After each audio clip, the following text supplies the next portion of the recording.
Now to a shocking scene at the Aloha Stadium swap meet today when strong gusts of wind caused several large tents to flip and fly through the air.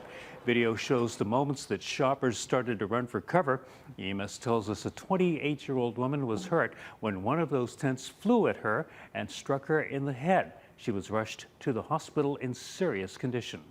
One by one, people's tents are starting to come off of the frame, and then the frame started to lift up as well.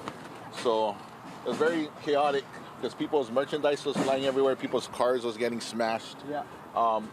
People were getting hit in the head by poles.